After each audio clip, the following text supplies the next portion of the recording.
Hello बच्चों, welcome to trending tutor. स्वागत है आपका एक बार फिर से ट्रेंडिंग ट्यूटर पे। और आज मैं कोई लेक्चर नहीं लेके आया, आज आपके लिए लेके आए हैं आपकी डेट शीट। तो आप सबको पता चल ही गया होगा कि डेट शीट आ चुकी है। ऑफिशियल डेट शीट सीबीएसई ने रिलीज़ कर दी है। तो आई होप आप सब बहुत ज़्यादा एक्साइटेड होगे और थोड़े से नर्वस भी होगे। चलो डेट शीट को देख लेते हैं और उसके बाद क्या प्लानिंग करनी है उसको भी हम डिस्कस कर लेते हैं। तो डेट शीट आपके सामने है। ठीक है, 15 तारीख से 18 मार्च तक आपके एग्ज़ाम चलेंगे। पहला है इंग्लिश का। ठीक है, जनरली पहला जो पेपर होता है वो इंग्लिश का ही होता है। तो मेन चीज़ जो आपकी थी साइंस, 20 फरवरी को आपका साइंस का एग्ज़ाम है और 10 मार्च को आपका, ठीक है, मैथ्स का एग्ज़ाम है। अब यहाँ पे एक जो चीज़ बच्चे गलती करते हैं मैं वो आपको बता देता हूँ। देखो, बच्चे ना काउंट करने लग जाते हैं, यार कितनी छुट्टियाँ हैं, है ना। उन छुट्टियों के हिसाब से अपना सिलेबस डिवाइड कर देते हैं कि ये चैप्टर मैं इस दिन कर लूँगा, ये चैप्टर उस दिन कर लूँगा। बेटा, उस दिन सिर्फ इन छुट्टियों में जितने भी ये हॉलीडेज़ हैं इन सब में सिर्फ रिवीजन करनी होती है। ठीक है, एक कहते हैं ना फाइनल टच देना होता है उस चीज़ को, कि आपको उस टाइम कोई प्रैक्टिस नहीं करनी है। ठीक है, प्रैक्टिस आपके अब जितने दिन बच गए हैं ना 1 फरवरी से पहले पहले जस्ट आपकी क्या रहेगी, प्रैक्टिस रहेगी। अब इसमें ये मत काउंट करना कि ओ मैथ्स में तो बहुत छुट्टियां मिल गई हैं, 28 के बाद 28 को हिंदी का है, 10 मार्च को मैथ्स का है। अगर आप इस चीज़ में रहोगे तो एक चीज़ बता देता हूँ, जिस पेपर में जितनी ज़्यादा छुट्टियां होती हैं ना वो पेपर सबसे बेकार जाता है, क्योंकि उस पेपर को आप उतना ही कैजुअली ले लेते हो। ठीक है, आज पढ़ूंगा कल पढ़ूंगा, अरे अभी तो बहुत छुट्टियां हैं। ठीक है, तो इस चीज़ पे मत रहना। आपकी मैं मैक्सिमम टू मैक्सिमम 1 से 7 फेब तक पूरा का पूरा सिलेबस रिवाइज हो जाना चाहिए। कम से कम 2 से 3 बार आपकी रिवीजन हो जानी चाहिए हर एक चैप्टर की। ठीक है, हर एक चैप्टर की 2 से 3 बार रिवीजन होनी चाहिए। तो बाद में जब आपको ये जो छुट्टियां मिलती हैं ना एग्ज़ाम में, ये जस्ट क्या होती हैं, आपके जो नोट्स होते हैं। ठीक है, जैसे हम लेक्चर अपलोड करते हैं वन शॉट, वो आपने देख लिया ताकि आपको पूरा का पूरा क्या हो जाए, रिवाइज हो जाए। आपने लिस्ट प्रिपेयर कर लेनी है अपनी, केमिकल फॉर्मूलाज की लिस्ट अलग से, केमिकल रिएक्शंस की लिस्ट अलग से, मैथ्स के अलग से फॉर्मूले, सिर्फ वो रिवाइज करनी होती हैं। और जो डिफ़िकल्ट से क्वेश्चन होते हैं कि हाँ, जैसे ट्रिग्नोमेट्री है, कुछ प्रूव दैट वाले क्वेश्चन हो गए, वो आपको प्रैक्टिस करो। ठीक, उस टाइम पे सिर्फ और सिर्फ आपको थोड़ी सी प्रैक्टिस करनी होती है और अपने जो फाइनल ब्रशअप करने होते हैं कॉन्सेप्ट्स को। कुछ ऐसी चीज़ें होती हैं जो हम बार बार भूल जाते हैं, वो चीज़। तो इन छुट्टियों का सबसे बड़ा डिसएडवांटेज होता है ये, कि जितनी ज़्यादा छुट्टियां होंगी ना वो चीज़ आपके लिए उतनी ज़्यादा ख़राब होती है। तो 1 से 7 फरवरी तक कम से कम 2 से 3 बार आपकी रिवीजन हो जानी चाहिए। ठीक है, डेट शीट तो आ गई है, अब इसमें तो देखने लायक कुछ है नहीं। आप जर्नली क्या देखते हो, छुट्टियां ही देखते हो। और वो मैंने आपका मिथ अब क्लियर कर दिया है, जितनी ज़्यादा छुट्टियां उतना बेकार पेपर हो जाता है, आप बहुत कैजुअल हो जाते हो, है ना। ये स्पेशली इसमें देखो, मैथ्स 28 फरवरी, उसके बाद सीधा 10 मार्च को।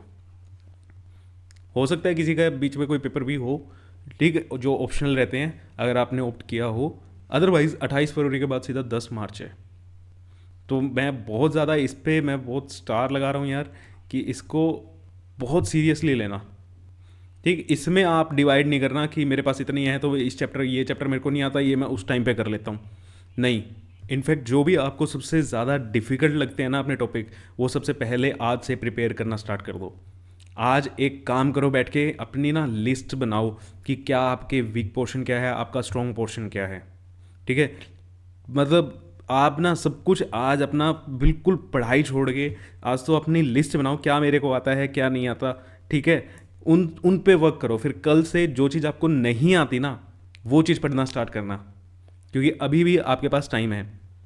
ठीक है, कोई बच्चा अगर ये सोचता है मैंने तो बिल्कुल नहीं पढ़ाई शुरू की, क्या हुआ, टाइम अभी भी है। जो सबसे डिफिकल्ट पोर्शन है उनको सबसे पहले उठाओ ताकि उस पर आपका टाइम लगेगा, और जो आपके स्ट्रॉन्ग पोर्शंस हैं वो आप जल्दी से कर सकते हो। क्लियर है बात। और सैम्पल पेपर, एक चीज़ और, सैम्पल पेपर एक डेली सोल्व करना स्टार्ट कर दो। यस, आज से ही। ठीक है, जो भी आप जिस भी कंपनी का आप लेके आते हो, ठीक है, जिस भी ब्रांड का आप लेके आते हो ले आओ भैया, सैम्पल पेपर आज से लगाना स्टार्ट करो। क्योंकि ये सिर्फ आपके टेस्ट ये नहीं होता कि आपको कितना सिलेबस आता है, आपकी टाइम मैनेजमेंट भी बहुत ज़्यादा ज़रूरी होती है। ठीक है, बहुत से बच्चे आपने देखे भी होंगे जो पेपर पूरा ही नहीं कर पाते। है ना, वो कहते हैं लेंथी आ गया मैथ्स का पेपर, कई बार क्वेश्चन बहुत ज़्यादा लेंथी आ जाते हैं। इनफैक्ट मैं आपको बात बताऊं कि 2 से ढाई घंटे के अंदर ना मैथ का पेपर ख़त्म हो जाता है अगर आपकी प्रैक्टिस अच्छी है। 3 घंटे तो बहुत ज़्यादा है मैथ्स के लिए, सीरियसली कह रहा हूँ। और ऐसा नहीं है कि मैं तो टीचर हूँ सर मैं बोल रहा हूँ, प्रीवियस ईयर में जितने मेरे बच्चे पढ़ाए हुए थे वो सारे यही बोलते हैं। और आपके सीनियर से पूछ लेना जो टॉपर्स हैं, वो 2.5 घंटे के अंदर अंदर मैथ का पेपर खत्म हो जाता है, 2 से ढाई घंटे के अंदर। और उन बच्चों के नंबर भी 90+ आए हुए हैं।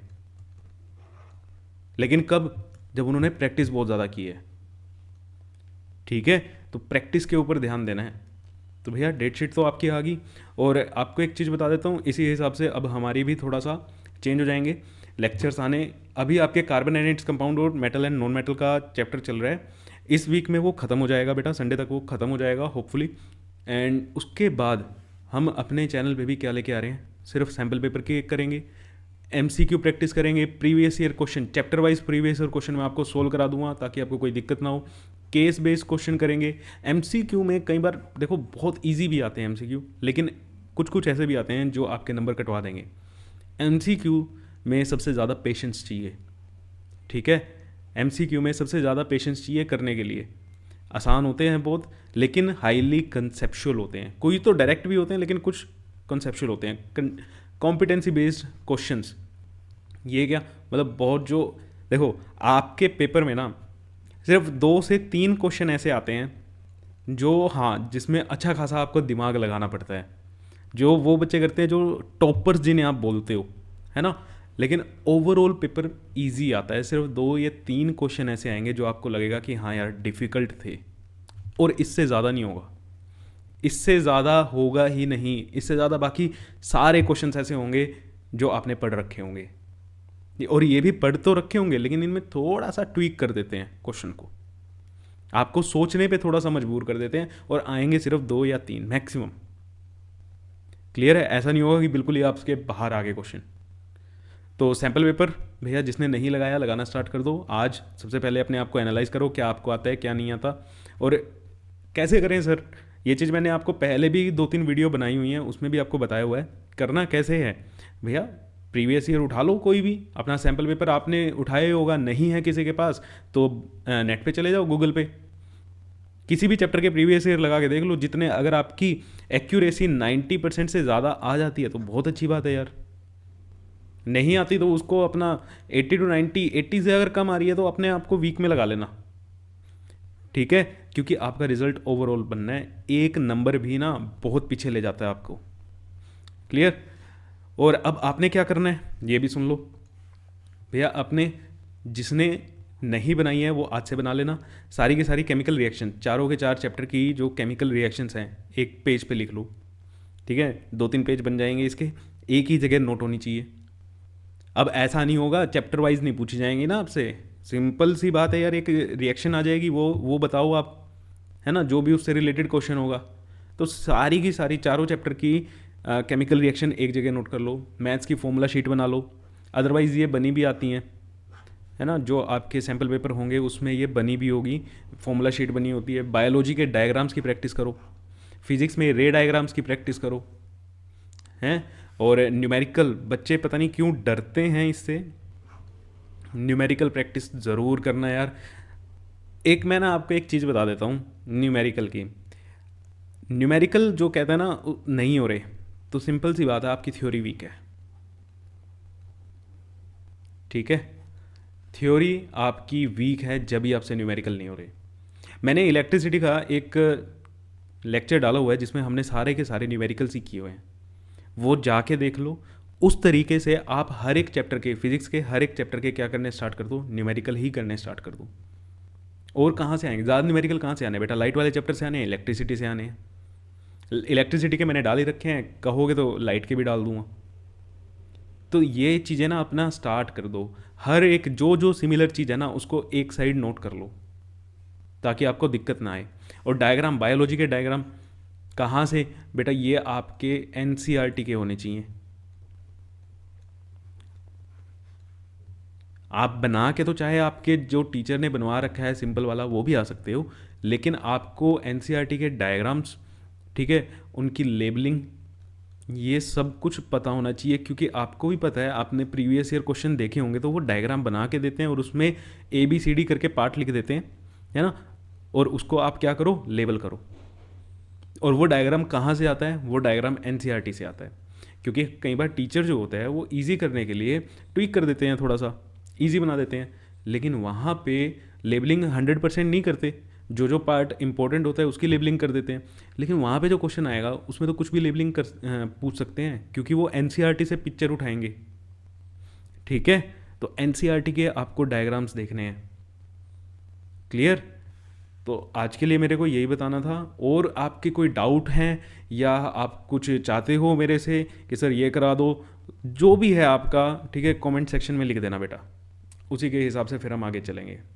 तो थैंक यू सो मच, मिलते हैं आपसे नेक्स्ट लेक्चर में ही मिलेंगे अब। ठीक है, तो ऑल द बेस्ट, और घबराने की कोई भी ज़रूरत नहीं है, हम आपके साथ हैं। Thank you.